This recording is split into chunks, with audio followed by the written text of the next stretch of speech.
Bravo. Thank you, Shanti. Gracias. Thank you. Gracias. Thank you. Thank you Gracias. very much, Shanti. Muchas gracias, Kanti. So, ladies and gentlemen, Bien, damas y caballeros, aquí vamos. I'll make a couple of preliminary Haré un par remarks. de anotaciones preliminares. Es imposible para un tema tan grande como este el cubrirlo todo en una conferencia, así que seré selectivo. Una de las cosas de las que hablaré es una conexión muy curiosa que existe entre la religión del Antiguo Egipto y la religión que se practicaba en el Valle del Mississippi por los nativos americanos. Por si olvido decirlo después, yo no sugiero que hubo una misión o expedición egipcia al Valle del Mississippi y tampoco estoy diciendo que hubo una expedición del Valle del Mississippi al Antiguo Egipto. Creo que estas similitudes son un legado que fue pasado por una fuente común y eso está vuelto memoria en sus mitos y en sus tradiciones.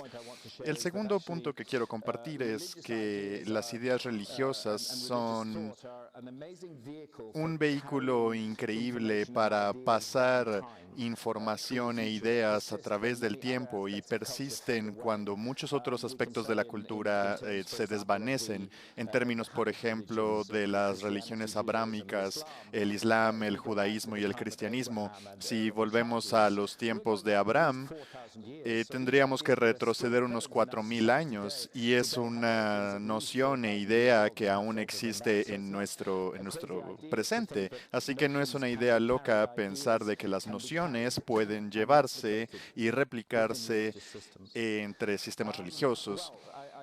Así que les prometo que esto no es lúgubre, pero esta es una pregunta que todos tenemos que preguntarnos en algún punto, en especial cuando llegas a mi edad, como a los 69, te empiezas a preguntar esto. ¿Qué pasa cuando morimos?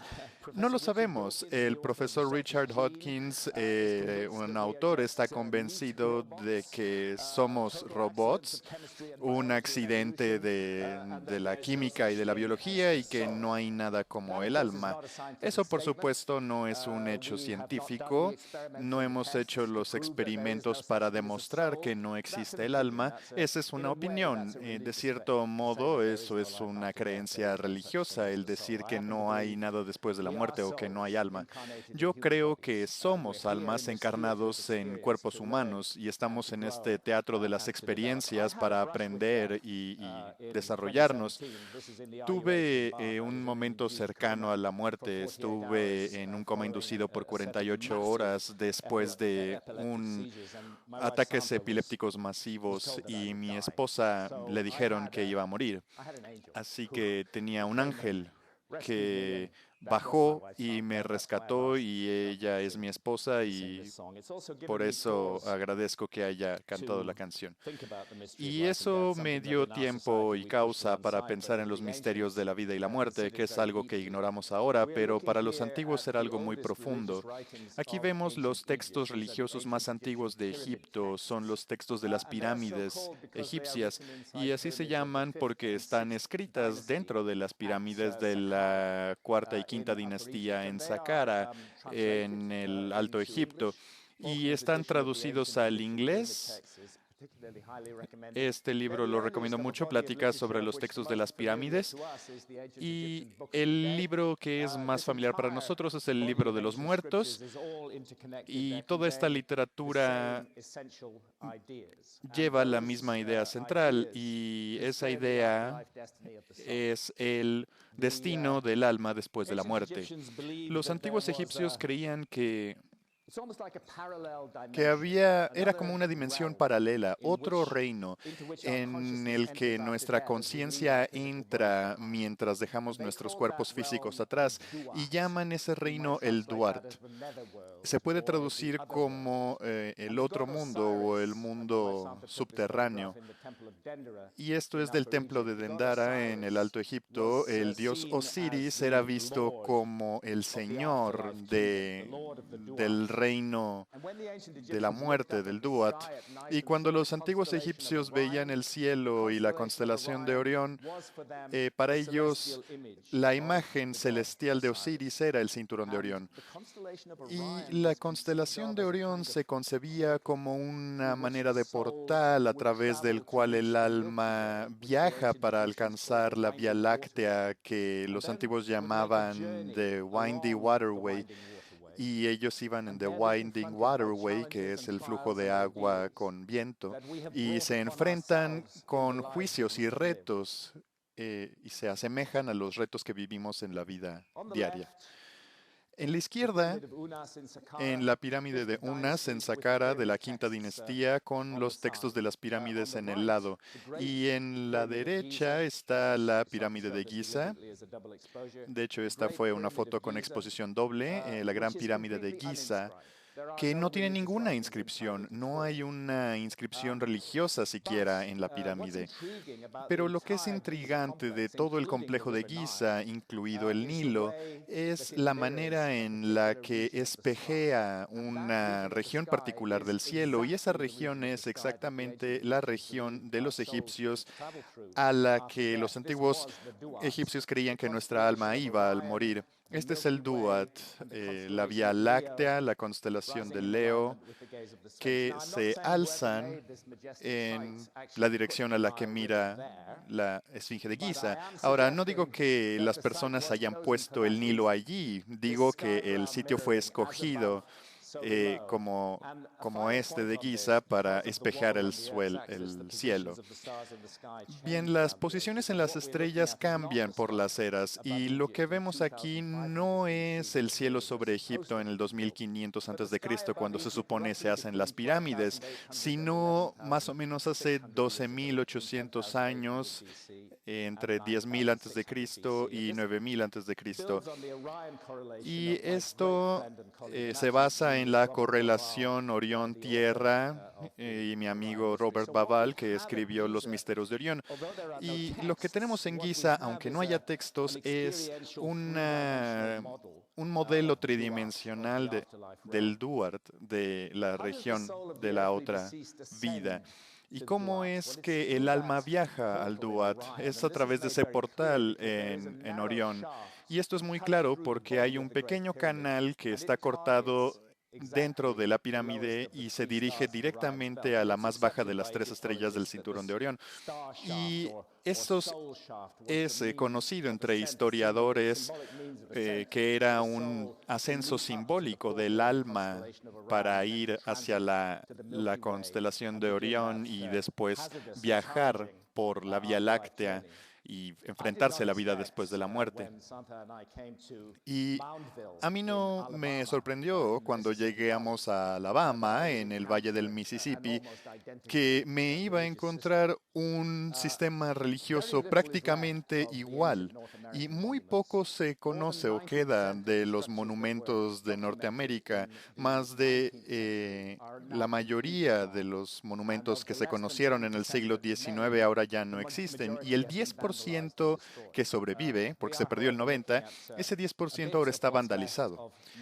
Aquí podemos ver un poco de lo que queda de Mountville, y me sorprendió descubrir al ir al museo local y hablar con los expertos que aquí hay un símbolo. Muestra una mano con un ojo, pero ese no es un ojo. Y la mano era la forma en la que los nativos americanos veían la constelación de Orión. Así que yo leí la placa que tenían en el museo. Y esta es la foto. Se cree que es una representación del cielo nocturno, la representación de una serpiente que une a los dos mundos. Y en la palma de la mano está la puerta por el cual el alma puede acceder a la vía de las almas en su vía hacia el reino de los muertos. Y el reino celestial y el disco terrestre se simbolizaban como una mano con un ojo en la palma. Sabemos que este símbolo simbolizaba a Orión y una vez que atravesaban el portal, el alma caminaba por sobre la vía de luz o la Vía Láctea, de hecho llamada la Vía de las Almas en la tradición norteamericana. Y así fue también para los mayas, no solo la entrada, es la imagen materializada de ese centro. Y esto es lo que pasa en Giza, que también es un mapa de la región que atraviesa el alma al morir. Y ellos veían el cinturón de Orión como la muñeca de la mano y el portal, de hecho, es la médula de Orión, que está, la, la nébula de Orión, que está justo debajo de las tres estrellas del cinturón.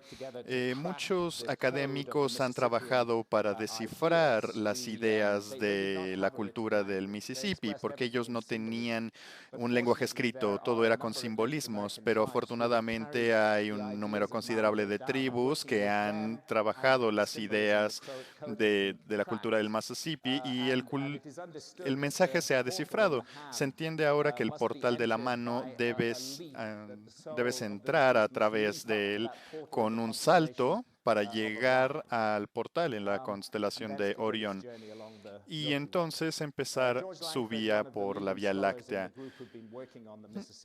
Uno de los más involucrados en esto nos muestra la imagen del cerebro. De hecho, es una mujer una mujer que destruía el cerebro. De hecho, hay una gran tradición de esta persona que destruye el cerebro, una figura femenina que se llama la robadora de cerebros o la destructora de cerebros. Y su trabajo es la destrucción permanente de las almas que no valgan la pena, de los malditos, en el viaje hacia la otra vida. Así que me intrigó esta escena en el libro egipcio de lo que está en el Duat, uno de esos textos que les mostré. En él vemos una parte expandida donde hay una diosa que tiene las manos sobre la cabeza de un hombre frente a él y lo que hace ese hombre es sacarse su propio cerebro con una pieza del arado. Eso es lo que a mí me parece. Y viendo la escena, no me parecía que la diosa quería detenerlo, sino que lo estaba forzando a hacerlo. Pero tenía que asegurarme y saber si eso era lo que se estaba diciendo. Y como yo no sé leer jeroglíficos egipcios, fui al Museo Británico y hice que un experto tradujera estos jeroglíficos para mí. No le dije por qué, pero que quería una traducción directa de esos jeroglíficos. Y luego el traductor se acercó y este es la traducción que dio.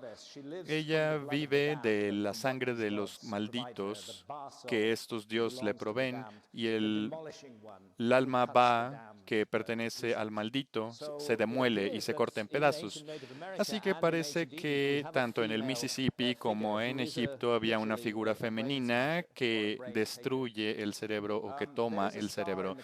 Hay una estrella en la constelación de signo que se llama Deneb, que se postra en una división de la Vía Láctea y para los egipcios esta estrella era vista como una figura de un pájaro, de alguna especie de buitre, y esta ave tenía el poder de detener el progreso del alma en su viaje a través de la Vía Láctea y el alma tendría que interactuar con este pájaro y pedirle que abra el camino.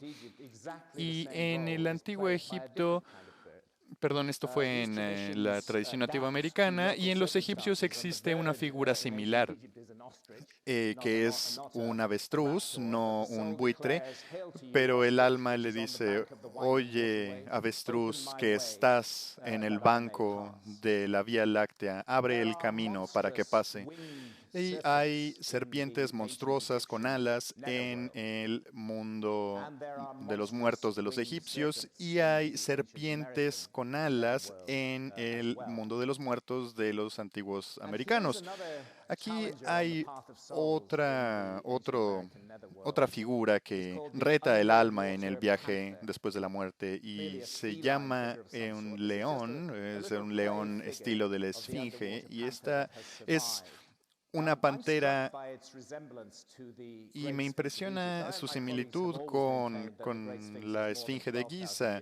Yo y mis colegas hemos dicho varias veces que la Esfinge tiene más de 12.000 años y originalmente la Esfinge de Giza era un león y tenía esa cabeza y luego en tiempos dinásticos se reparó la cara y se le dio la vista actual, quizá porque ya estaba muy dañada. Así que yo veo un paralelo entre esta pantera subacuática y la esfinge y cómo se tuerce la cola. Y no puedo pensar que esto sea una coincidencia, más bien veo una conexión entre las ideas. Entre los antiguos americanos había una deidad héroe en el camino del alma y su papel era representar el triunfo de la vida sobre la muerte y le llamaban el hombre pájaro. Y aquí está representado en una concha y tiene la cabeza y el pico como un halcón, un cuerpo con alas, y eso es lo mismo que en el antiguo Egipto el dios Horus. Horus tiene un pico de halcón y el cuerpo de un hombre. Entre estos individuos, estos indios americanos que no eran del Valle de Mississippi, había hasta que su cultura fuera casi completamente destruida por el progreso radical de la civilización. Esta tribu tenía un funcionario que se le llamaba el jefe de los astrónomos. Ellos estaban interesados en las estrellas particularmente. Y el jefe de los astrónomos es interesante si lo comparamos con una figura que lleva el mismo nombre en Egipto. El jefe de los astrónomos era el jefe de Heliópolis, que era el culto estelar de la pirámide de Giza. Y así como la persona de la tribu lleva un traje con estrellas bordadas, así también el astrónomo egipcio. Y más aún vemos esta piel de leopardo, que de hecho era una piel de leopardo a veces cubierta con estrellas y en momentos rituales hubieran llevado los sacerdotes también la piel de leopardo, pero esto representaba las estrellas. Así que en los Gidiponi, los indios americanos, usaban lo mismo con la piel de un puma y usaban la piel de un puma para envolver a los niños para mostrar que estaba envuelto de estrellas. Yo pienso que esto es muy difícil atribuirlo a la coincidencia, pero salgamos un poco a las selvas de Sudamérica, donde el portal a otro mundo se sirve con una bebida llamada la ayahuasca, muy poderosa. En nuestra sociedad nos referimos a estas sustancias como alucinógenos. A mí no me gusta la palabra alucinógenos porque lleva una carga y esto implica que las visiones que tendrás son triviales, que no valen la pena, pero así no se veía en el mundo antiguo. Los antiguos veían los estados alterados de conciencia, incluidos los sueños, como una fuente de conocimiento. Es común en la ayahuasca ver patrones geométricos. Hablo por experiencia porque he tenido más de 70 sesiones con ayahuasca desde 2003, cuando fui por primera vez al Amazonas a beberlo. Y aquí está el arte de los Shipibo. Son gente del Amazonas peruano y después de su estado alterado de conciencia hacen este arte y muestra estos patrones geométricos. Y los Takabo del Amazonas, toda su cultura gira en torno a la ayahuasca. la consideran tan importante que, de hecho, los recién nacidos se les da una cucharada de ayahuasca al nacer, y la razón es porque ellos creen que nos estamos cubiertos de un mundo invisible, y nos guste o no, ese mundo lidia con nosotros y tenemos que ser proactivos con ese mundo. Nuestra sociedad, claro, descarta esa posibilidad. Aquí vemos un chamán tucano. Él es un guía en la experiencia de la ayahuasca que ayuda para la infinita experiencia de la ayahuasca. Y cuando una persona sale de un viaje, suelen representar los chamanes sus visiones chamánicas en la arena o en cualquier lugar que tiene cerca. Todos en la comunidad tucano toman ayahuasca, pero cuando se tiene que hacer un trabajo importante, un grupo de chamans se juntan y toman enormes cantidades de ayahuasca. Y de hecho, ayahuasca significa el vino de los muertos o el vino de las almas. Beben enormes cantidades de ayahuasca hasta sentir que están ascendiendo a la Vía Láctea. Y eso no es fácil, es algo que tiene que aprenderse. El aprendiz solo puede salir o subir 2 pies del suelo, pero eventualmente es capaz de llegar hasta el cielo en un solo vuelo. Y esto lo saco de un libro de The Shaman and the Jaguar de Rachel Dolmatov. El chamán y el jaguar es un antropólogo experto en las culturas del Amazonas. Aquí hay otro de sus libros, Más allá de la Vía Láctea, y él reproduce en él imágenes de la entrada al otro mundo, como se muestra en el arte tucano de la ayahuasca. Los tucano son muy interesantes. Parece que tiene un propósito y es una misión que deliberadamente la gente se puso en el Amazonas. Lo que dicen ellos es que sus ancestros fueron traídos al Amazonas por seres sobrenaturales, y estos seres sobrenaturales incluían a la hija del sol y una figura que se le llamaba el Helmsman, que es la persona que movía a la serpiente canoa que los trajo. Y esta gente le mostró a los locales dónde construir sus ciudades, dónde cazar, dónde sembrar y cuáles eran los sitios propicios para hacer casas. Y luego los seres supernaturales se fueron y los tucano quedaron solos en el Amazonas, diciéndoles que siempre recordaran a estos supernaturales y a sus enseñanzas. A mí me suena como gente, no como seres sobrenaturales. Y curiosamente, la misma historia se cuenta en el templo de Edfu en el Alto Egipto, pero desde otra perspectiva. En el templo de Horus en Edfu en el Alto Egipto, escrito entre los muros izquierdo y derecho, vemos una gran cantidad de textos llamados los textos de Edfu. Estos textos de Edfu, inscritos en los muros, así se ven,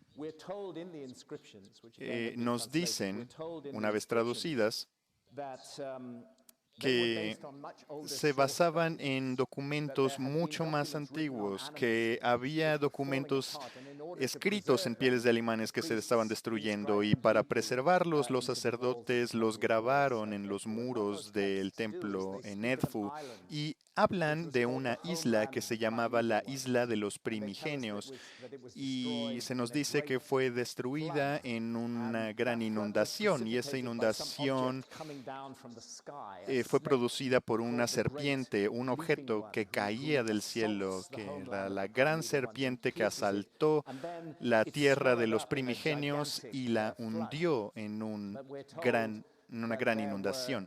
Y nos dicen que hubieron sobrevivientes y que algunos de ellos llegaron a Egipto y crearon montes primigenios, que serían los sitios futuros en los que se construirán las pirámides y templos de Egipto.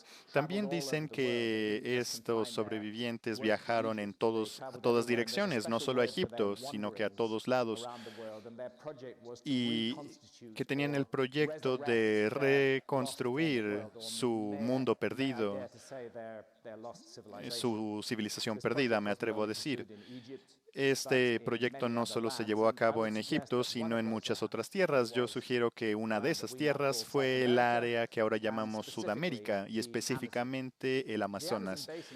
Eh, el Amazonas es enorme, cubre más de 7 millones de kilómetros cuadrados, de los cuales, a pesar de toda la trágica deforestación, quedan más de 5.000 kilómetros cuadrados de bosque denso y prácticamente no se ha hecho arqueología en todas estas áreas cubiertas por el Amazonas y por los bosques.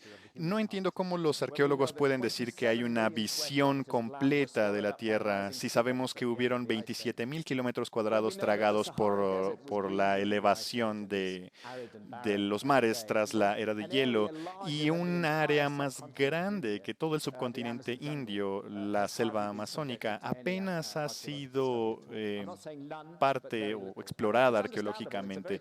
Y se entiende, es muy difícil estar ahí, es un ambiente difícil para trabajar.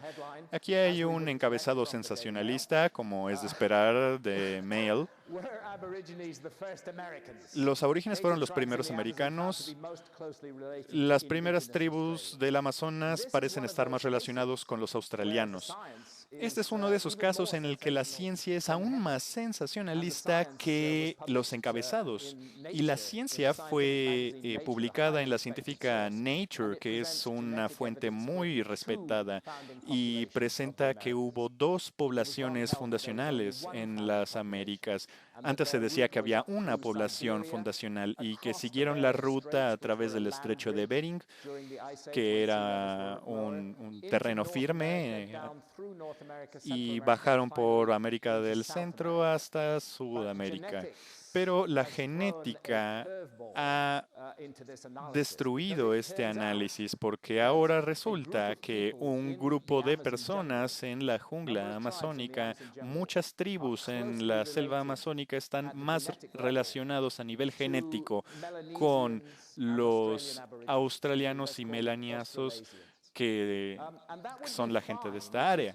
Y esto estaría bien si encontráramos trazos de esta población en Norteamérica y Centroamérica, pero no, solo es en la selva amazónica y eso cuestiona la idea de que la única ruta de población fue por Norteamérica, porque si fuera así habría trazos de esos genes por toda América. Y sabemos por un artículo de 2018 de Journal que esta señal de ADN es muy antigua, no es reciente. Es muy difícil encontrarla. Los esqueletos que van más allá de 10.000 años, 12.000 o más años. Y los científicos han encontrado en esta área de Brasil que el gen se puede remontar al 10.400 años, porque ese hueso muestra la señal, de hecho, viva en gente que vive hoy en día en la selva amazónica. Y debido a que no se ha hecho excavación grande en este área, se puede decir que llegaron algo antes del 10.400. Dicen los científicos que esto debió haber llegado en el Pleistoceno tardío, que es otra palabra para decir la era de hielo, al final de la era de hielo. Así que este es el misterio. El estrecho de Bering no parece estar relacionado en cómo llegó este ADN a la selva amazónica. Y lo que uno nos preguntamos es, ¿qué tal que surgió en Brasil y se movió a Australia? Pero la respuesta es no, porque se representa más fuertemente en Australia y menos en Brasil. Así que se originó en Australia y parece como si alguien hubiera cruzado el Océano Pacífico en la era de hielo. Me contacté con el profesor de la Universidad de Copenhague, uno de los genetistas que ha estado detrás de la mayoría de estos estudios, y le pregunté, y me dijo, nadie tiene una buena explicación sobre la señal australomelaniesa, todo es especulativo. Y sugirió que las posibilidades son varias, pero enlistó estas. Alguien cargando esta señal llegó a las Américas no a través de Beringia, sino cruzando a Sudamérica a través del océano. Basado púricamente en los datos genéticos, esta es la explicación parsimónica, pero no tiene sentido práctico. Hay 2 puntos. Cuando un científico dice parsimónico, dice que le gusta esa idea. Mientras más elaborado y complicada tu teoría es que sea más falsa. El principio del parsimonismo es que lo más simple es la respuesta, pero dice que no tiene sentido práctico. Y le pregunté por qué y dice, tenemos que confiar en el trabajo de otros expertos. Y los arqueólogos, que son los expertos, nos dicen que nadie era capaz de cruzar el Océano Pacífico durante la era de hielo.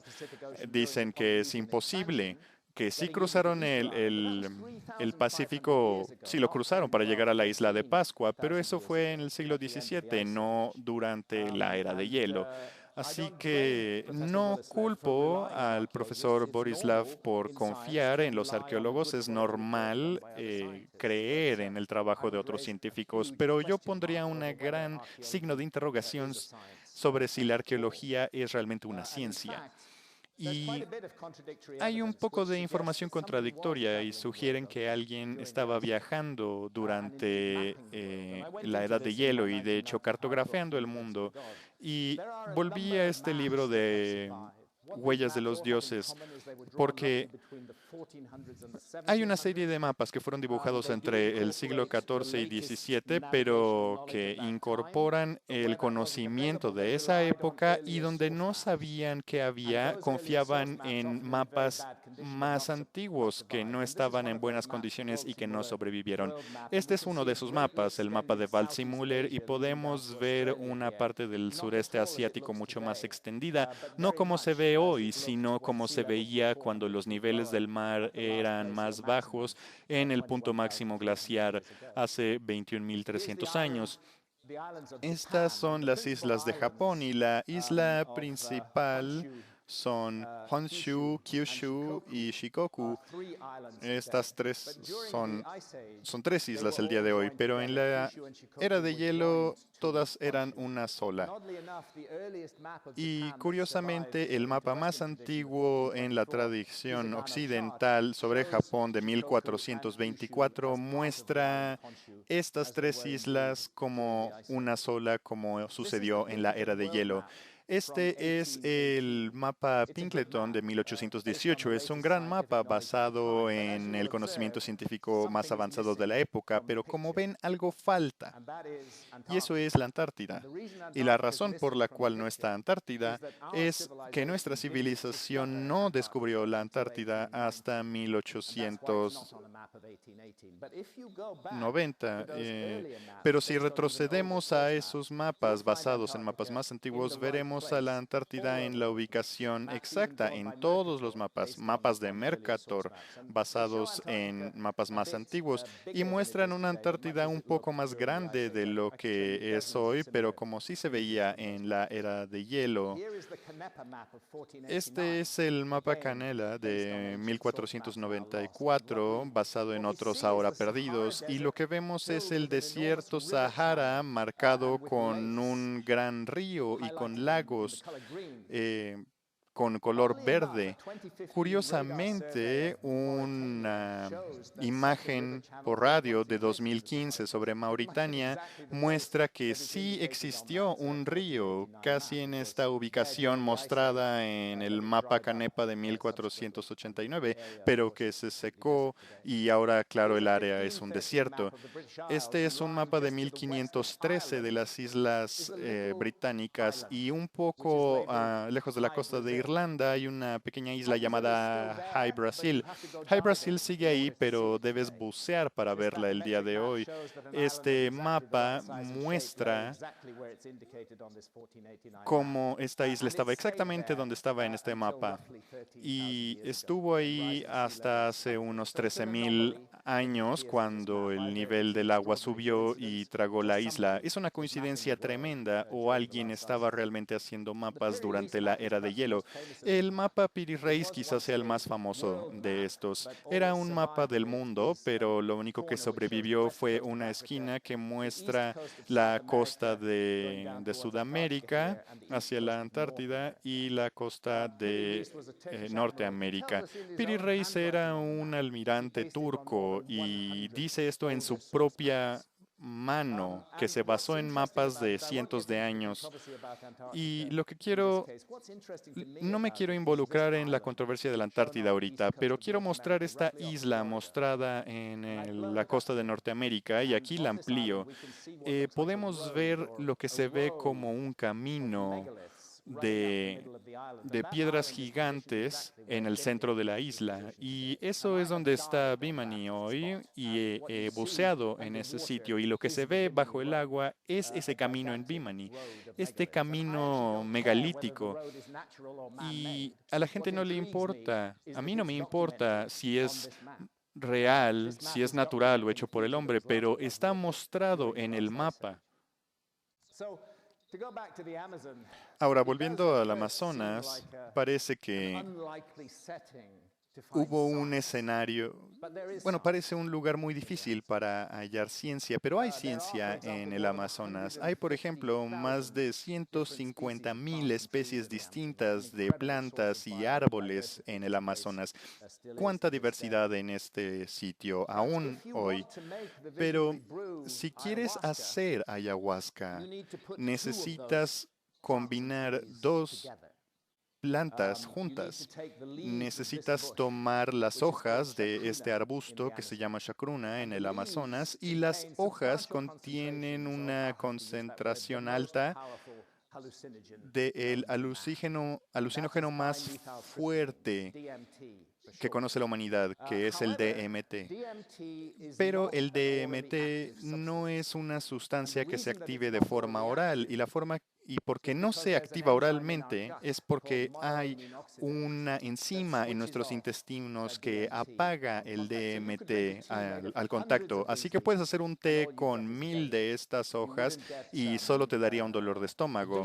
No tendrías una experiencia visionaria en lo absoluto, pero si cocinas estas hojas junto con la viña de la ayahuasca, obtienes una bebida muy poderosa que te llevará en un viaje que tardará entre 4 y 6 horas. En Occidente, la gente consume DMT al fumarlo y eso no pasa por el intestino y es como un viaje brutal de 10 minutos que llega directo al cerebro y que no se entiende la experiencia, pero la ayahuasca tienes un viaje de 4 o 6 horas que te permite procesar las visiones. Y el misterio es que esta viña contiene este óxido que inhiba la enzima de los intestinos. Y yo digo que esto es ciencia. La prueba y error no puede lograr esto. No puedes probar 150.000 hojas y a ver cuál funciona y encontrar estas dos que son inútiles cada una por su parte, pero puestas juntas hacen una bebida visionaria. También funciona para el veneno, que es la base para los anestesiólogos modernos que usan ahora una forma de laboratorio, pero la gente del Amazonas usaba este veneno, el curare, que contiene 11 sustancias distintas y ninguna es activa por sí sola, pero al cocinarlas todas juntas, el veneno puede ser letal. Así que eso es preguntarnos cómo se hicieron. Y bueno, ahora muestro estas imágenes de las líneas de Nazca, la araña de Nazca, y parece una especie de hormiga de la Amazonas. Y aquí, aunque no se vea tan claro, está el mono de Nazca con su cola prensil. Es una característica esta es una característica de los monos del Nuevo Mundo. Sabemos que en la dieta de los amazónicos los monos son una fuente de proteínas y los cazan con arcos y flechas. Este es el problema. Tu mono está 200 pies arriba en un árbol. Si le das con una flecha que no tiene veneno, quizá lo mates, pero se va a enredar su cola en esa rama. Y aunque la mates, va a estar colgada de la cola, engarrotada, a 200 pies sobre ti. Quieres tenerla en el piso y por eso inventaron el curari, porque esto paraliza los músculos. Así el mono no puede agarrarse con la cola, sino que cae y ya hay comida. Bien, así vemos también mucha geometría en Nazca y ya regresaremos con esto. Francisco de Orellana fue el primer europeo que cruzó toda la selva amazónica. Lo hizo entre 1541 y 1542. No fue su intención. Salió con un grupo de 20 o 30 hombres en un bote y habían puesto un campamento y estaban buscando por El Dorado, de hecho. Dejaron la mayor parte de la expedición y se fueron a cazar y traer comida a la exposición, al campamento. Pero su barco se fue y el Amazonas los arrastró hasta el Océano Atlántico y luego regresaron por México. En ese viaje, Orellana y sus hombres reportaron ver muchas ciudades enormes y poblaciones enormes y artes y artesanías avanzadas. Y años después, cuando otros europeos fueron al Amazonas, no encontraron trazos sobre estas ciudades y dijeron que Orellana y su equipo habían inventado toda la historia, que era fantasía, pero no lo fue. Tenían razón. La razón por la que esas ciudades ya no estaban es porque los españoles trajeron la viruela al Amazonas y la gente local no era inmune a esto. Hubo una muerte enorme de toda la gente de allí y 100 años después la vegetación había cubierto todas las ciudades y por eso ya no se ve. Ahora empezamos a verlas, empiezan a emerger de la selva debido a la deforestación. Y estas poblaciones, estas ciudades eran más grandes que las ciudades de Europa y tenían más gente. Había una población estimada de 20.000 personas antes de la conquista de los españoles. Los suelos de la selva no son fértiles. Debajo de la superficie de la tierra, más allá de la capa cubierta por hojas, que sí es más o menos fértil, la tierra es muy infértil y no pueden generar agricultura, pero los antiguos generaron su propia tierra y podemos ir mucho más atrás si hiciéramos más arqueología, pero hay pedazos de tierra de hace 8.000 años que se llama tierra prieta y puedes tomarla y agregarla a tierra estéril y volvería esta tierra productiva y fértil otra vez. Y puede hacer eso porque está llena de microorganismos que no están en otras tierras cercanas y se basan en carga biológica. Y estas tierras aún se usan por la gente del Amazonas. Es una tierra que no es natural, es antropogénica. En el sur del Amazonas vemos, una vez más saliendo de estas áreas que se han cortado del Amazonas, formaciones geométricas muy grandes, así como las de Nazca. Este es un ejemplo de Jacosac en el Amazon, en donde vemos un gran cuadrado en una escala de cientos de metros y otro cuadrado que lleva dentro un círculo. Aquí vemos un octágono, aquí en Terramalda Capatara vemos un círculo muy grande y un círculo más pequeño anexado, aquí un cuadrado y un círculo. Y en el lugar de Taquino hay formaciones muy complejas. La más grande de los cuadrados mide 210 metros por 210 metros. Y en estos lugares tenemos cuadrados que están perfectamente alineados con el norte, el este, el sur y el oeste. Para hacer eso necesitas astronomía. Necesitas gente que sean maestros de astronomía. Ahora usamos compases magnéticos y brújulas que ya no te muestran el norte, sino 11 grados de desviación. Hacer esto necesita astronomía, y tener astronomía en el corazón del Amazonas es muy extraño. Esto es Fazenda Colorada, un par de fotografías y un diagrama de todo el sitio. Estos caminos son caminos modernos que se pusieron en el terreno, pero hay un camino antiguo. Y lo que llamó mi atención fue esta parte, que si la rotamos se ve muy similar en diseño a la entrada al otro mundo, como se representa en el arte tecano de la ayahuasca.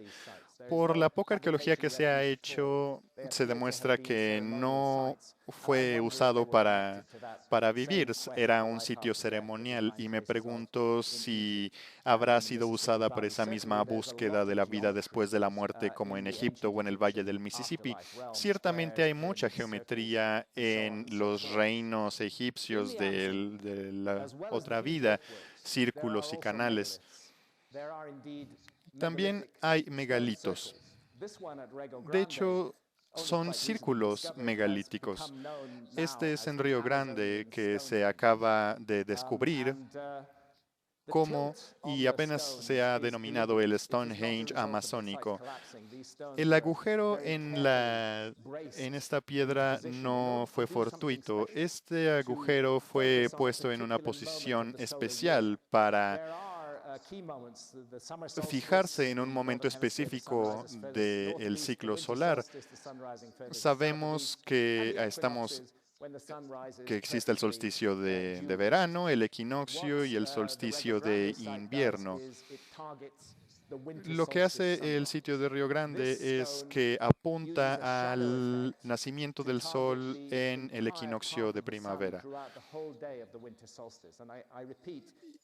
Y esta otra piedra esta otra piedra marca el camino del sol a lo largo del día. No fue fortuito, sino que se puso en una posición específica. Y de hecho, las piedras alrededor también tienen una base que se hizo con cuidado. Ahora, este agujero muestra la parte superior de la piedra número 2, y ahí es donde se coloca el sol en el solsticio de invierno. Claro, Stonehenge es otro sitio de solsticios. Todos hemos ido a Stonehenge en este cuarto, ya que estamos cerca.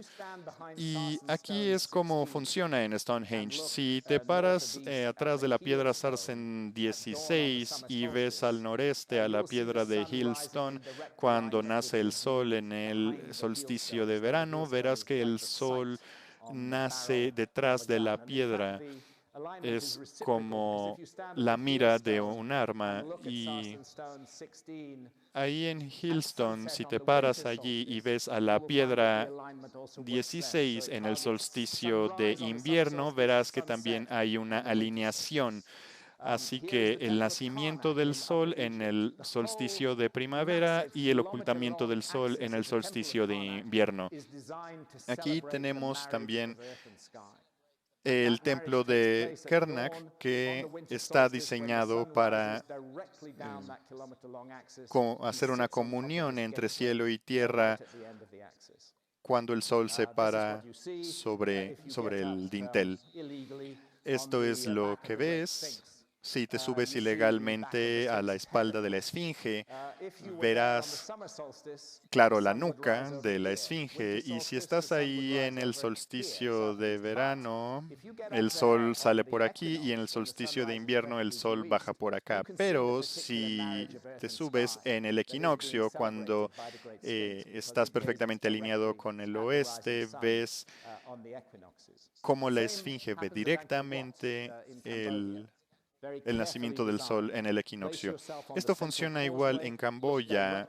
Si te paras en el camino central y ves por la torre central 1 hora antes del amanecer y verás que el sol nace por sobre la torre central hasta que se postra sobre la cima de la torre central, iluminando todo el lugar como en un reino de hadas, celebrando el matrimonio entre el cielo y la tierra, así como en la tierra, en el cielo. Este es el Monte de la Serpiente en Ohio. Es muy obvio por qué se llama así, porque hay una serpiente trazada aquí. Santa pudo tomar esta foto con un dron que posicionó 400 pies sobre el lugar. El Monte de la Serpiente fue construido sobre una formación natural, se puede ver en el diagrama. Tiene un giro pronunciado hacia la izquierda y hacia allá van las fauces de la serpiente. Lo podemos ver con el LIDAR. Si quitamos la vegetación, vemos la formación natural por sobre la cual fue labrada. Y para mí, los antiguos vieron algo. Este es un lugar en el que la tierra naturalmente coqueteaba con el cielo, porque esa orientación natural está dirigida hacia el solsticio de verano, cuando se pone el sol, y celebraban ese momento. Entonces crearon el Monte de la Serpiente sobre la formación natural. Es interesante, esto se descubrió hace un año, que Hillstone y la Stone siempre estuvieron allí. Son formaciones naturales, no se llevaron de otras canteras, siempre estuvieron allí. Y la razón por la cual las demás piedras fueron traídas fueron para celebrar esa comunión, ese matrimonio entre el cielo y la tierra, entre estas dos piedras, Hillstone y Sarsen 16. Y eso es lo que pasa en Serpent Mound. Hay una formación que habla hacia el cielo y dice, hagamos un monumento aquí. Esto es lo que ocurre en la puesta del sol. Vemos que la cabeza de la serpiente apunta hacia esta dirección y cuando baja el sol se ve más claramente esta alineación entre la tierra y el cielo y la belleza del lugar te abruma. Yendo al norte, hay dos sitios geométricos muy interesantes. Uno de ellos es High Bank Works y otro es Newark Works. No tengo tiempo hoy para analizar de fondo esto, pero quiero llamar su atención en que estos dos lugares tienen 60 millas de separación. Como muchas otras cosas, incluyen círculos y cuadrados, pero hay una combinación de octágonos y círculos. En High Bank, esto se orienta exactamente a 90 grados. Y para hacer esto, desde 60 millas, es un hito increíble de geometría. Y no podemos negarlo, ahí está, hay una alineación de 90 grados entre los dos octágonos y hay una distancia de 60 millas entre ellos. Esta es una foto aérea de la combinación de octágono y círculo en Network. Y este lugar ahora está dentro de un club de golf privado que tiene 18 hoyos, que de hecho se promociona como ningún otro en el mundo. Está diseñado a través, sobre trazos indígenas que tienen su parte dentro del juego. Bueno, a mí me perturbó un poco que este lugar fuera un campo de golf, pero por otro lugar, bueno, me alegró porque eso ahora está protegido. Quizás si no fuera parte de un club de golf actual, quizás hubiera destruido y sea un sitio de agricultura. Así que al menos hay algo y se puede tener una visión de cómo se veía dentro de este club privado. Y hay una combinación interesante entre este octágono con círculo en Norteamérica y otros en Brasil. Y Este otro círculo tiene dos círculos cruzados por una vía y este tiene un diámetro de 134 metros. Ambos, tanto Avebury como Newark, son henges. Un henge es un geoglifo. Y en el caso de estos henges, se pone una formación afuera de un dique. Así que podemos decir automáticamente que estos sitios no son defensivos, porque si vas a hacer un dique, ¿por qué lo harías dentro de tu marca? Tendrías que hacerlo afuera. Aquí podemos ver el dique que rodea a Avebury. Y este es el dique. Supongo muchos de ustedes han caminado alrededor de esto y hay unos árboles muy misteriosos por aquí, algo tolkiano. Pero este es un henge y esos son también los henges en Norteamérica y en el Amazonas. Ese es un henge con un dique interior. Y aquí vemos un cuadrado con un dique interno que rodea a un círculo a su vez. Este es un proyecto que los antiguos griegos denominaban la cuadratura del círculo y es algo que solo se relaciona con los griegos. Y ahora estos sitios están siendo destruidos por el desarrollo económico de la región. Interesantemente, el año pasado, los rastros de una formación cuadrangular fue encontrada dentro de Avebury, que parece el mismo proyecto griego.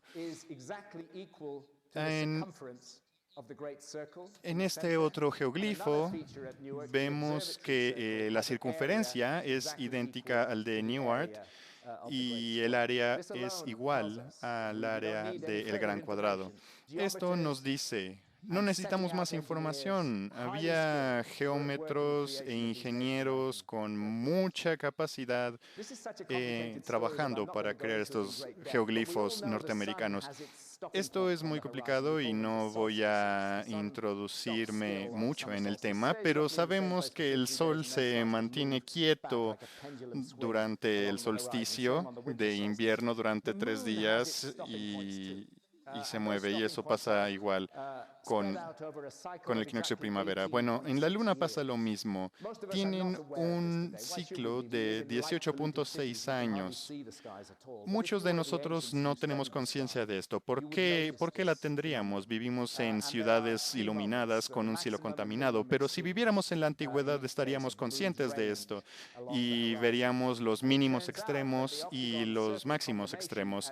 Y resulta que la combinación de octágonos y círculos en Newark marca todos los puntos importantes en este ciclo de casi 19 años de la Luna. Y lo más majestuoso de esto es el máximo de la Luna en donde se alinea con el eje central. Vayamos a Cahokia, a Illinois.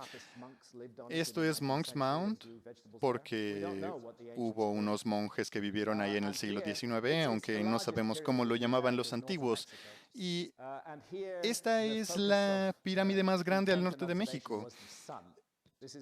Aquí vemos que se basaban en la observación del Sol. Esta ciudad está alineada con el Sol, así como Heliópolis era la ciudad del Sol. Aquí es como se veía Monk's Mound, y a la derecha de eso está Woodhenge. Y muchos sabemos que también había un Woodhenge en Stonehenge. Y como los postes fueron encontrados y de hecho datados, podemos reconstruir el Woodhenge de Cahokia.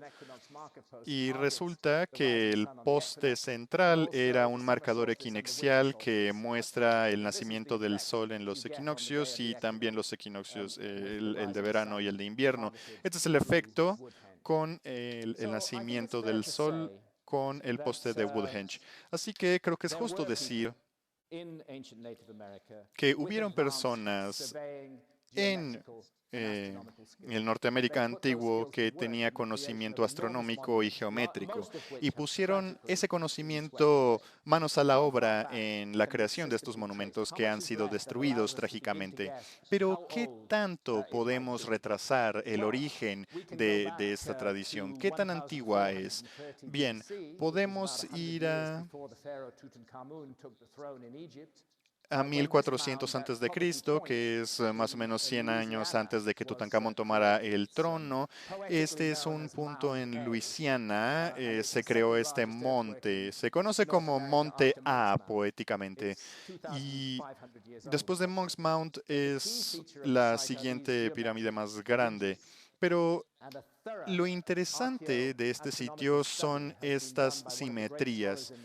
Y se ha hecho un estudio astronómico por William Remain, y lo que demuestra es que estas formaciones están alineadas con eventos a lo largo del año: el solsticio, el equinoccio, el solsticio de invierno y los nacimientos solares. Y no solo eso, sino que si vamos al sur, hacia Poverty Point, hay un lugar que se llama Jackson Mound. Y Lower Jackson Mound, de hecho, es más viejo que Poverty Point. Data del 3500 antes de Cristo. Y los creadores de Poverty Point no solo estaban conscientes de eso, sino que lo usaron como ancla de su sitio, porque los montes, los tres montes principales de Poverty Point se alinean precisamente al norte de Jackson Mound. Y este lugar, sabemos, es 3500 antes de Cristo, es un óvalo, y una vez más se demuestran alineaciones equinocciales. Todo el sitio se trata de esto. Hay geometría involucrada en todos estos sitios del Valle del Mississippi, triángulos equiláteros, y podemos retrasar la historia hasta el 7800 antes de Cristo.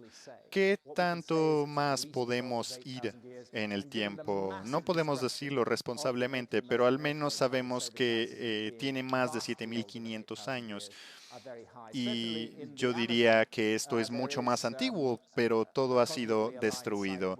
Ahora, en el Amazonas hay un sitio con alineación cosmogénica. Se llama Paniel do Pilao, en la selva amazónica. No adentraré mucho en esto porque está en el libro, pero está diseñado para mostrar el solsticio de invierno. De hecho, hay un calendario que marca los días antes y después del solsticio y de los equinoccios. Y bueno, estos también se marcan en el sitio. Así que sería equivocado pensar que estas conexiones de tierra y cielo, esta idea, sería falso decir que esto se mantiene solo en el viejo mundo, pero en el nuevo mundo también está. Se nos ha dicho que la civilización es una innovación o un invento del viejo mundo. Esto está inscrito en nuestra arrogancia actual. Pero hay un muy buen libro llamado La historia empieza en Sumer, por el Dr. Kramer, que le atribuye todo el origen de la civilización a Mesopotamia y a la civilización sumeria. Y dice que todo empezó aquí, entre el Tigris y el Éufrates. Ciertamente nadie hasta hace poco ha podido considerar a las Américas como el lugar en el que la civilización empezó.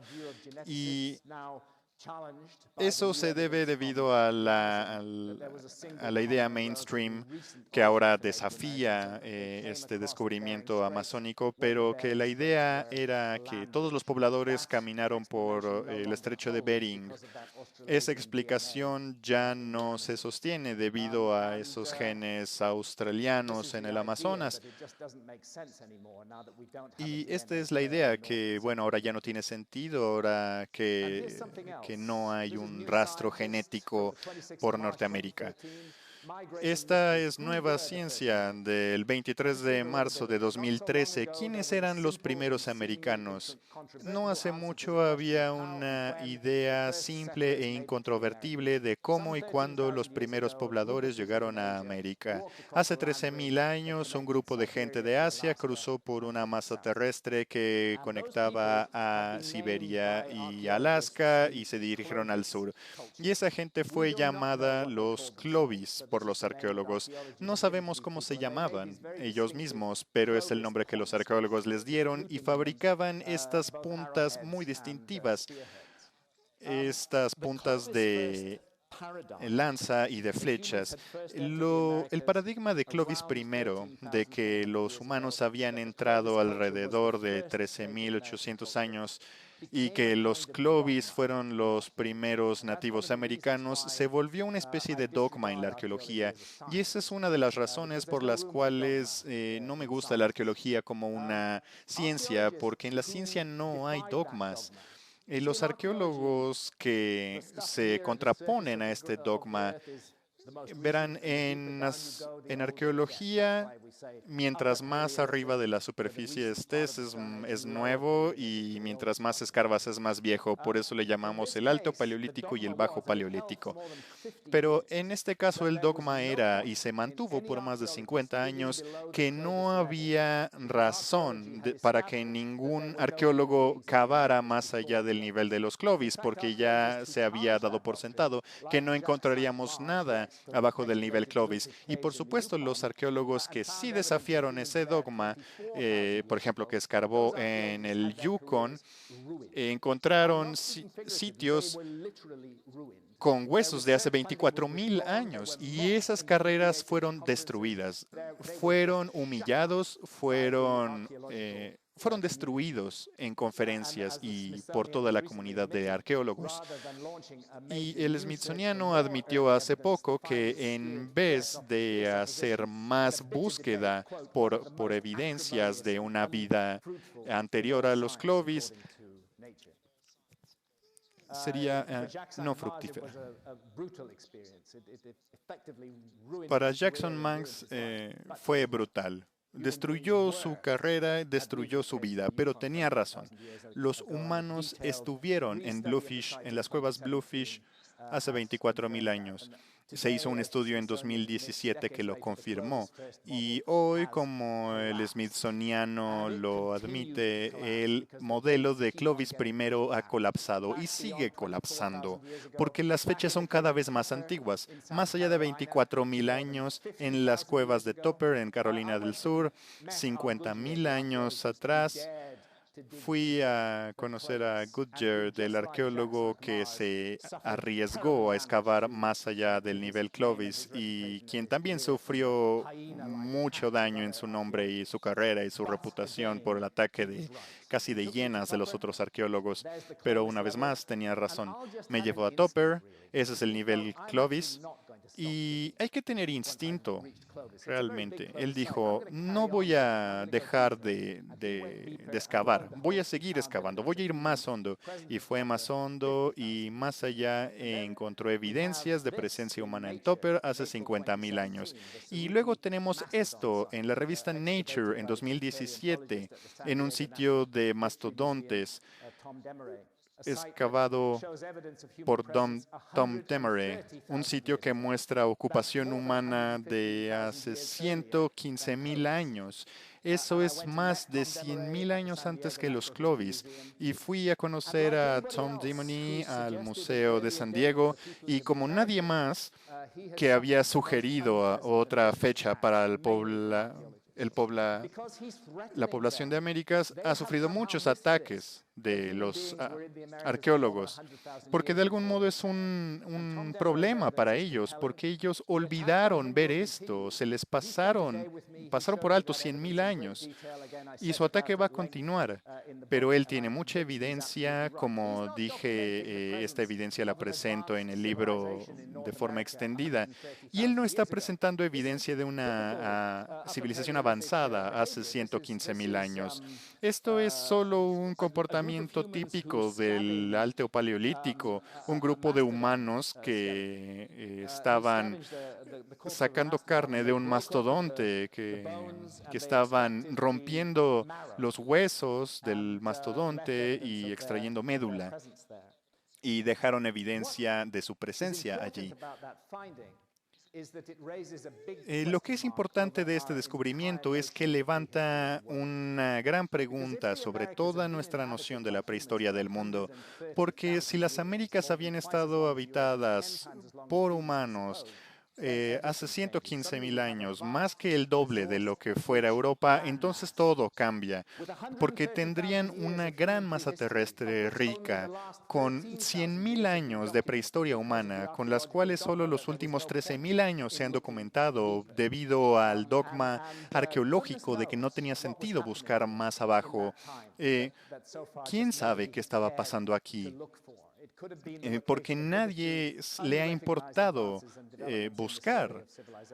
Pudo haber existido un gran avance en la historia de la civilización y no lo sabemos.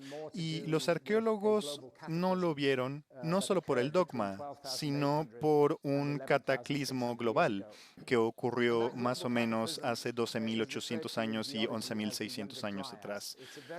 Y este fenómeno en la geología se conoce como el Drías reciente. Es un episodio climático que se desarrolló entre el 12.800 y el 11.600 antes del presente. Este es un sitio Clovis y lo que vemos es un mamut siendo excavado. Y en el mamut había una punta de lanza Clovis de hace 12.800 años. Pero ese fue perfectamente el momento en el que los Clovis desaparecieron y en el que la megafauna, los mastodontes y los mamuts se extinguieron. Y ahora sabemos, empecemos a entender por qué. Es por esta pequeña línea que vemos expuesta en esta área. Esta línea se le refiere como la capa negra que cubre toda una capa, y abajo de esta capa negra podemos encontrar iridio y nanodiamantes. Este es un acercamiento. Iridio, platino, nanodiamantes, esferas de carbono, y eso solo se causa por un impacto cósmico. Cuando vemos todos estos rastros de impacto juntos en un lugar y en abundancia, es muy difícil explicarlo de otra manera sino un impacto cósmico. Y como resultado, un grupo de más de 60 científicos desde 2007 han mantenido una hipótesis que aún es controversial, y es la hipótesis de impacto del Drías reciente. Ellos sugieren que esta capa negra y los trazos de impacto son testigo de un impacto en la capa de hielo norteamericana de al menos 7 fragmentos de un cometa que se desintegraba. Vayamos a los dinosaurios un momento, porque ahora sabemos que los dinosaurios se extinguieron por un impacto cósmico. Nadie lo disputa.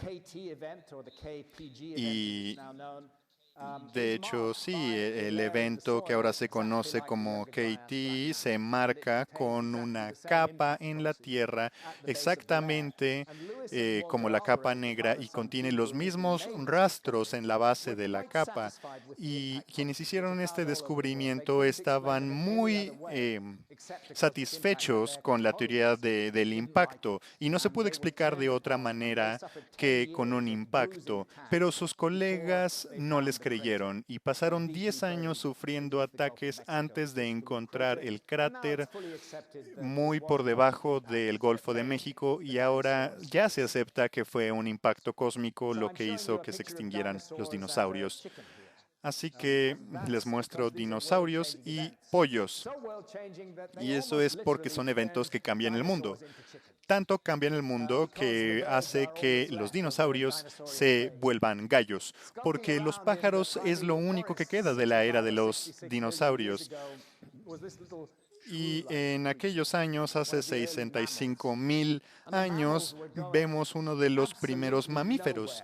Y los mamíferos no iban a ningún lado, pero cuando el cosmos barrió a los dinosaurios del camino y los convirtió en gallos, los mamíferos pudieron evolucionar rápidamente y ocupar el espacio que antes estaba prohibido para ellos, y es por eso que ahora vemos a nuestro mamífero de hace 65.000 años. Todos somos descendientes de este curioso animal y no estaríamos aquí, nuestra raza no estaría aquí si no fuera por este impacto cósmico hace 65 millones de años.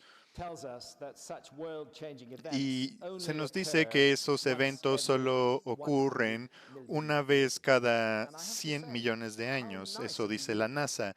Y dice, qué amable, pienso yo, qué amable del universo que nos diga esto para que podamos poner un reloj para los impactos cósmicos. Y si la NASA tiene razón, no tenemos por qué preocuparnos, porque si los impactos ocurren cada 100 millones de años y el último pegó hace 65, no tendríamos por qué preguntarnos ahorita. Pero otros astrónomos piensan diferente. Hablaré de su trabajo en breve, pero este es un reporte de la NASA. Y supongo todos han escuchado de las leonínidas, de las tauridas, de todos los cometas, eh, todas esas estrellas fugaces, esos meteoros. Vemos partes de un cometa originario que se fue partiendo en pedazos y ahora son piedras pequeñas que se queman en nuestra atmósfera.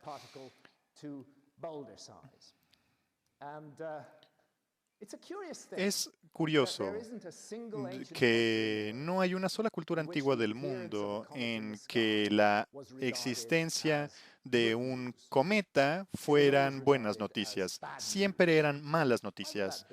¿Por qué sería eso? Bien, el cometa que impactó a Júpiter en 1994 sin duda fueron malas noticias para Júpiter. Este cometa se rompió en 21 fragmentos.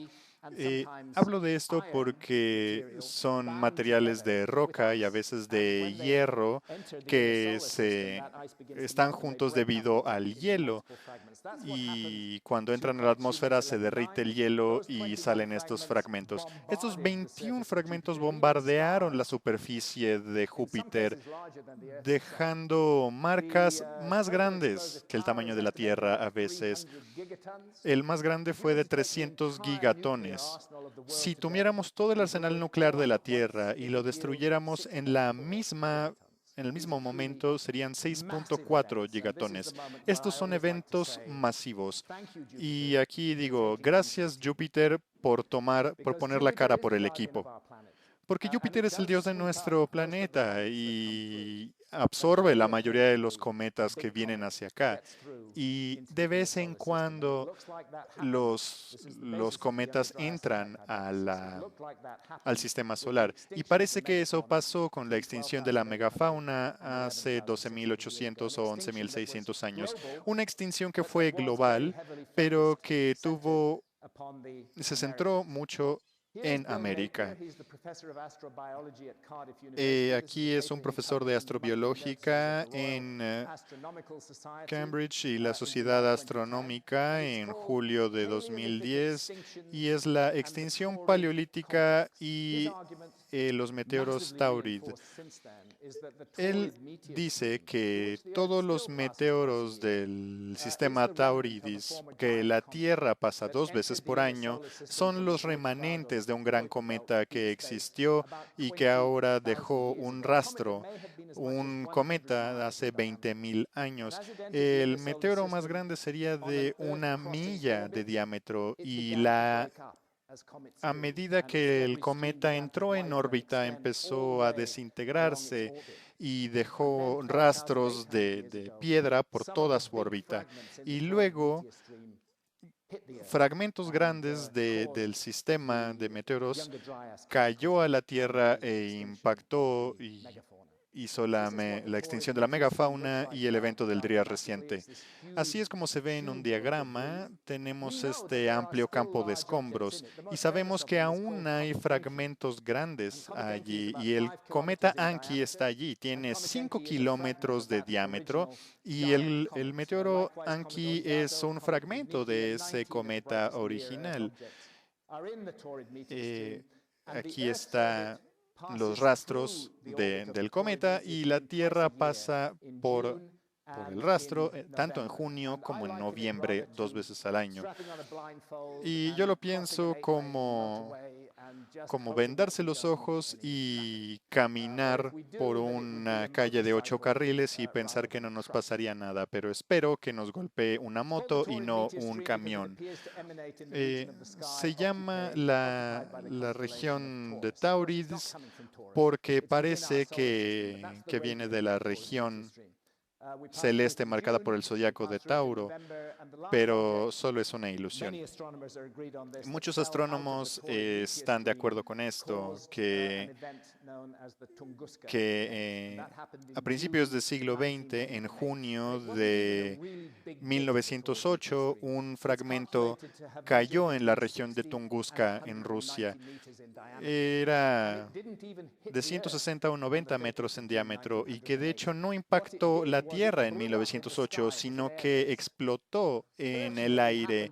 Afortunadamente ocurrió sobre un área inhabitada de Siberia y no mató a nadie, pero destruyó 18 millones de árboles en un área de 2.000 kilómetros cuadrados. Eso es un área más grande que en Londres. Si eso pasara en Londres, toda la ciudad hubiera sido devastado y deberíamos prestar más atención a la región del sistema de meteoros de Tauridios. Y aquellos que piensan en esta hipótesis del trío reciente se enfocan en la Tierra. Y ahora Jen Kenneth, profesor de la Universidad de California, encamina este equipo junto a gente del Instituto Nuclear. James Whitler es un geólogo. Goodyear, de hecho lo conocimos en Topper, es profesor del Instituto Arqueológico de Carolina. Todos son unos 60 científicos de primer nivel, cada uno de ellos publican sus trabajos en revistas revisadas por la comunidad y se enfocan en el misterio del fin de la era de hielo. El nivel máximo de esta era de hielo hace 21.000 años, el mar era unos 40 pies más bajo que ahora. Y eso hizo que existiera mucha tierra en la península del este asiático y toda esa agua estaba congelada en las placas de hielo, tanto del norte como del sur.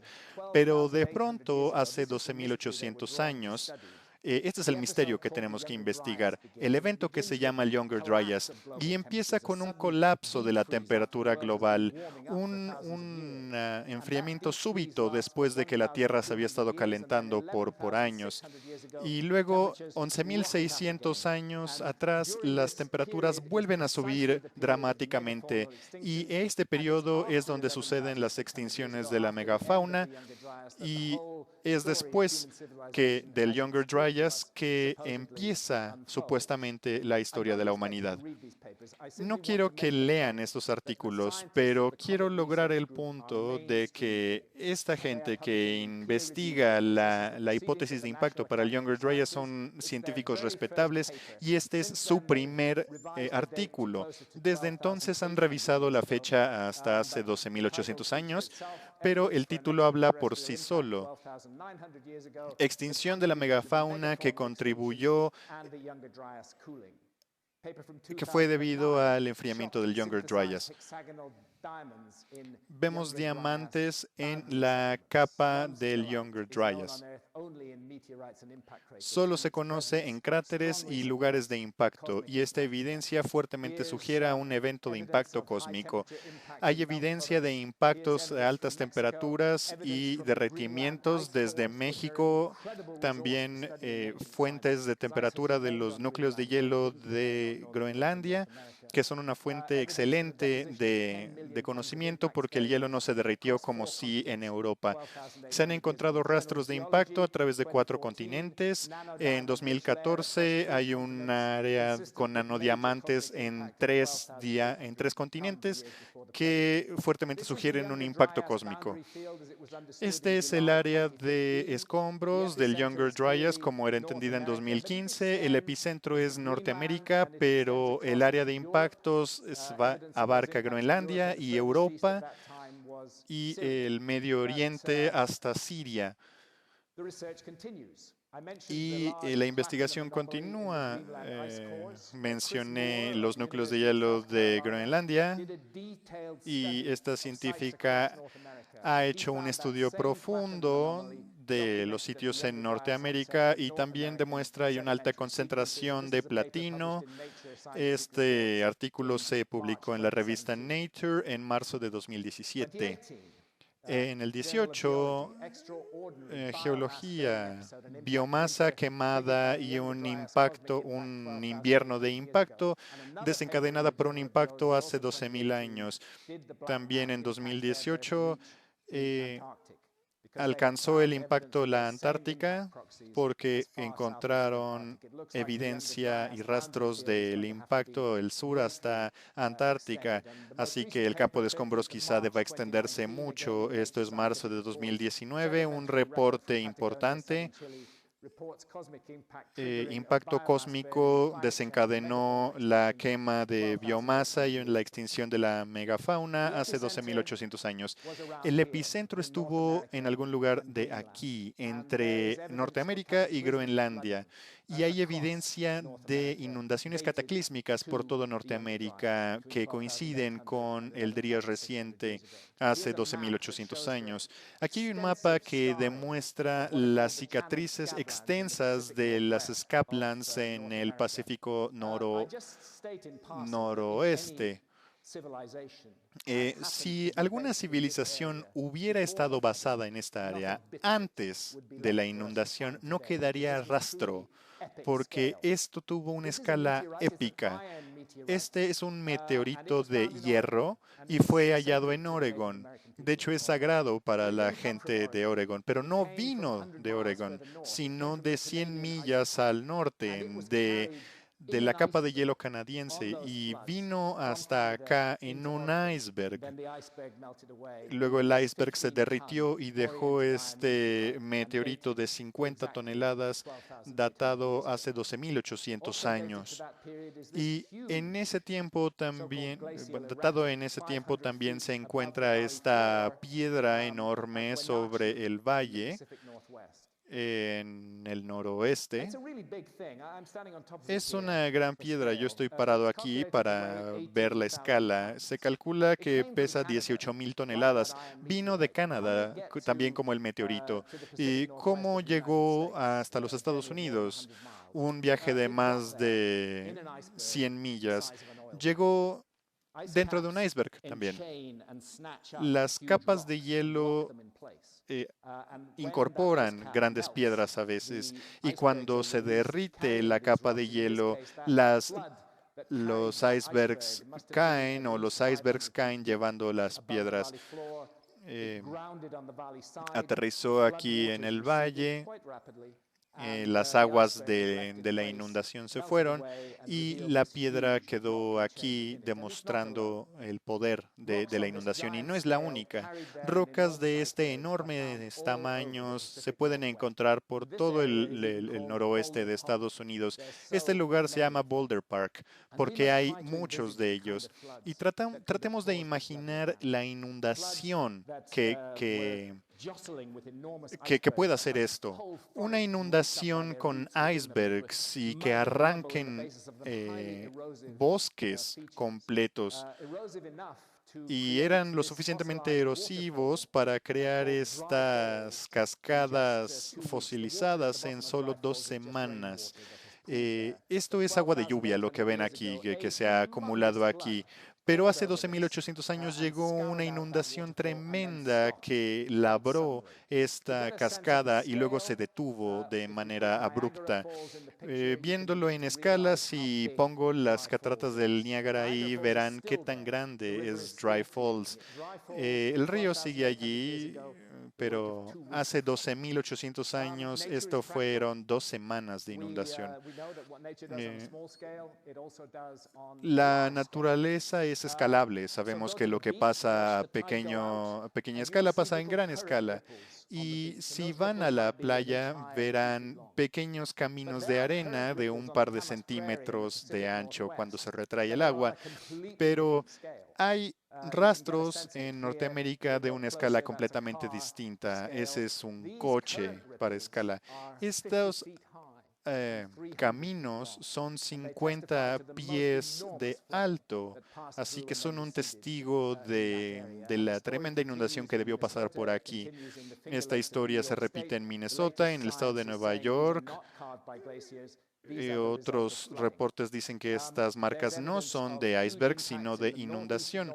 Aquí, marcas de inundación en el norte de América. Podemos ver cráteres que se datan hace 2.800 años. Y recientemente quizá vieron este encabezado sobre un cráter descubierto en Groenlandia, un cráter de 19 millas de ancho y parece ser producto de un meteorito de hierro que cayó hace 12.800 años.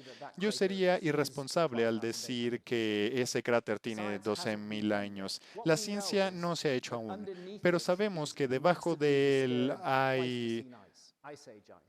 hay hielo del Pleistoceno y lo que hay arriba es hielo del Holoceno de nuestro propio periodo. Así que se tiene que hacer más trabajo para confirmar que es un cráter de hace 12.000 años. Yo creo que sí, pero no voy a asegurarlo sino hasta que se haga la ciencia. Interesantemente, ese sitio podemos ver qué tan conectado está con Norteamérica, el epicentro del impacto que causó el Drías reciente. Y aunque son muy controversiales y se enfrentan a mucha ataque de los compañeros, estos estudios se están realizando por más y más científicos. El estudio de que hace 12.800 años múltiples fragmentos golpearon la Tierra, algunos de ellos 2 kilómetros de diámetro. Los impactos se concentraron en la capa de hielo del norte y de Groenlandia. Una de las preguntas es por qué el mundo se enfrió tanto al inicio del Dría reciente y la respuesta es por toda esa agua de deshielo que cayó hacia el Océano Atlántico, donde detuvo la cadena salina de intercambio de aguas, que son las corrientes que mueven la temperatura por todo el mundo y se detuvo hace 12.800 años, por eso el mundo se enfrió. La pregunta luego es por qué se calentó tanto hace 11.600 años. Y el profesor de astronomía de la Universidad de Kansas dijo que el evento de hace 11.600 también fue producto de un impacto cósmico del mismo tamaño que causó el desastre de hace 12.800 años y fragmentos de los cuales aún siguen en el campo de rastros. En ese momento, en el impacto de 11.600 años fue sobre el océano, no sobre capas de hielo, lo que hubiera provocado enormes cantidades de agua siendo evaporadas a la atmósfera y un efecto invernadero que provocó el calentamiento de hace 11.600 años. La ciencia de hace 12.800 años, del inicio del Younger Dryas, es más vasta que la del fin del Drías reciente hace 11.600, pero la idea es la misma. Impactos cósmicos que crearon un incremento en los niveles del mar. También debo decir que hubo un incremento del mar hace 12.800 años en el inicio del Drías reciente. Y como es un evento de congelación, esperarías que el agua se congela y bajan los niveles del mar. Pero tenemos un punto en el que necesito preguntarles que ¿habrá sido la isla Tortuga el nombre que le daban los indígenas a América? ¿Habrá sido el nombre de la civilización perdida? Porque en esa fecha, 11.600, es precisamente la fecha que nos da Platón para la destrucción y la inundación de Atlantis. Les puedo mostrar cómo nos da esta fecha.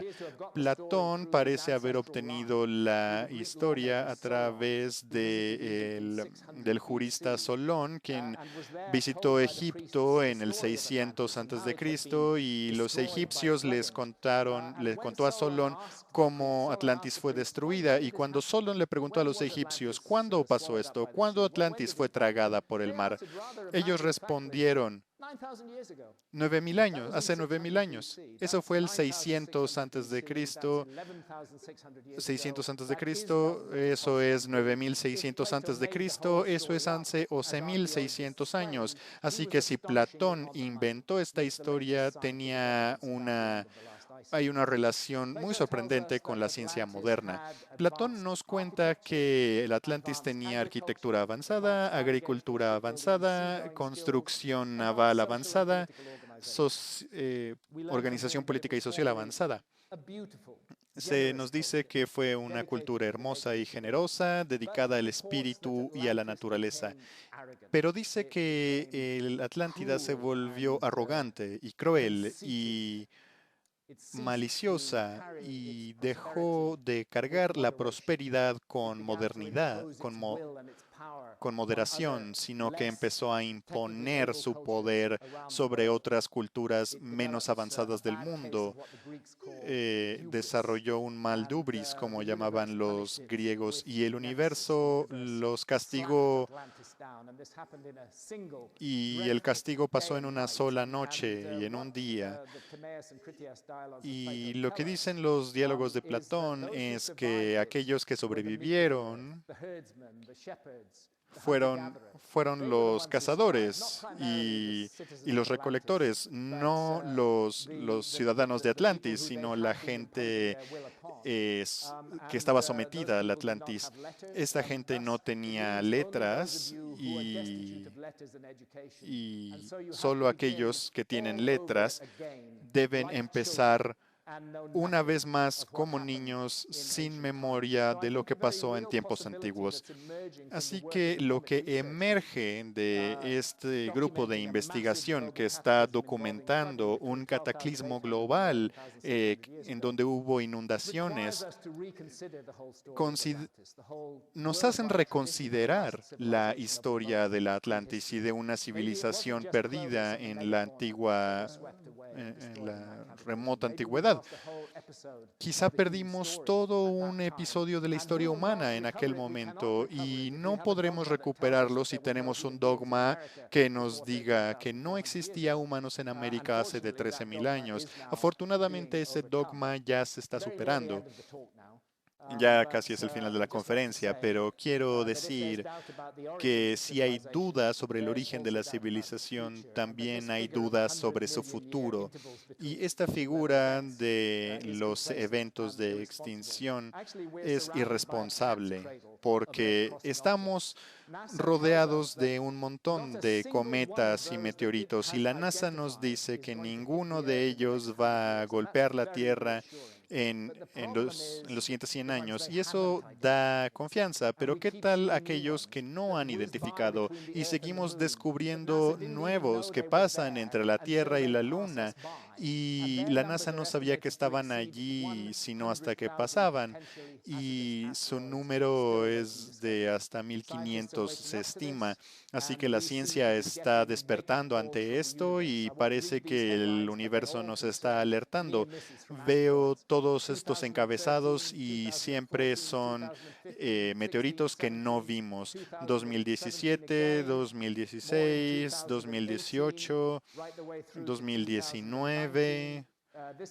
Este artículo fue publicado en marzo de 2019. Documenta una explosión sobre el estrecho de Bering que ocurrió, pero nadie estaba allí y lo registraron las cámaras de la NASA en diciembre 18 de 2018. 2 días después de la publicación de este artículo, vemos que hay un asteroide gigante que se acercó más que nunca antes. Pero son los meteoros dentro del campo de fragmentos del cometa antiguo que son considerados como los peligros más grandes en tiempos presentes. Los físicos y matemáticos trabajan en esto para calcular que entre 1 y 200 meteoros de más de 1 milla de diámetro están en esta órbita de rastros y que si solo uno golpeara la Tierra cambiaría la historia de nuestra civilización. Y no tiene que ser así de sombrío. Esto no es algo como, bueno, vamos a levantar las manos y no hay nada que podamos hacer, porque somos una civilización muy tecnológica y si queremos hacer algo al respecto podemos, pero necesita voluntad. Pero ¿qué parece que queremos hacer? Es invertir trillones de dólares para crear formas cada vez más sofisticadas para asesinarnos en forma masiva. No hay problemas en cuanto al presupuesto de eso para destruirnos, pero presupuestos para preservar la tierra ante un riesgo de impacto o de alguna otra naturaleza, es muy difícil obtener fondos para esto. Pero bueno, las compañías ya están viendo cómo vamos a minar asteroides. Si lo puedes minar, puedes desviarlo y quizá preservar así la vida de nuestros hijos en la Tierra. Quizá debamos ver que esa es una misión mucho más importante. La decisión es nuestra, no debe pasar de nuevo. Y si vives en una de las ciudades tecnológicas del mundo moderno, nunca ves el cielo. La contaminación lumínica ciega el cielo y corta nuestra comunicación con el universo. Pero si ves desde un satélite de la NASA, puedes ver el norte de Europa, aquí, encendido como un campo de joyas. Y aquí abajo, en el desierto del Sahara, habitado por cazadores-recolectores, está oscuro, porque no hay electricidad. Y en el desierto de Namibia, tampoco, porque no hay electricidad. Esto se suele considerar un símbolo del avance tecnológico. Pero pensemos un poco. Esto es Norteamérica, encendido como un campo de estrellas, y aquí está la selva amazónica, oscura porque no hay electricidad. Y de hecho, en el estado de Acre, donde están estos geoglifos gigantes, aún hay tribus que siguen sin tener contacto con nuestra civilización, ni siquiera saben que existimos. Dios sabrá qué piensan cuando pasa un helicóptero sobre ellos tomando fotos. Nunca sabían de nuestra cultura y de pronto hay unos seres en máquinas voladoras sobre ellos. Pero debemos preguntarnos quién sobreviviría si algo como el Drías reciente pasara en nuestros días, si estos impactos cósmicos golpearan al mundo del siglo XXI. ¿Quién sobreviviría? No creo que serían los habitantes del mundo avanzado e industrial. Nosotros somos los hijos consentidos de la Tierra. Somos usados, estamos acostumbrados para tener todo a nuestro alcance. En los supermercados todo está lleno de comida, ropa. Podemos ir a cualquier parte del mundo que queramos. Nos consideramos los maestros del universo. Pero si detienes el abastecimiento de comida a las ciudades y hay una cadena de 2, 3 días para el abastecimiento de las ciudades, y si detenemos esa cadena, les aseguro que en un par de semanas nuestra querida civilización se destruiría. Y el trauma psicológico sería enorme y no estaríamos acostumbrados a esto y muy pocos saben de supervivencia porque dependemos completamente de una red de habilidades de gente. Pero quienes sí sobrevivirían son los recolectores cazadores en el Amazonas, en el Sahara, porque ellos han estado en la supervivencia. Ellos hacen eso todos los días, son maestros de la supervivencia. pasarían este incidente con muy poco daño y serían ellos, sus descendientes, quienes cargarían la antorcha humana. Y me pregunto, ¿cómo se contaría eso 12.000 años en el futuro? Un mito que los arqueólogos de aquel momento van a descalificar como una tontería. Y que existiera un mito de cuando había una civilización avanzada en este planeta. Eran tan avanzados que eran casi dioses, que tenían poderes sobrenaturales, podían ver un pequeño dispositivo y hablar y ver el uno al otro de lados opuestos del mundo, podían volar, podían mandar gente a la luna, pero se corrompieron, se volvieron crueles. Se volvieron locos y veían el mundo con prosperidad y impusieron su poder sobre gente con menos poder en todo el mundo y el universo no pudo con eso y los destruyó. Es nuestra decisión. Asegurémonos de no ser la siguiente civilización perdida. Gracias.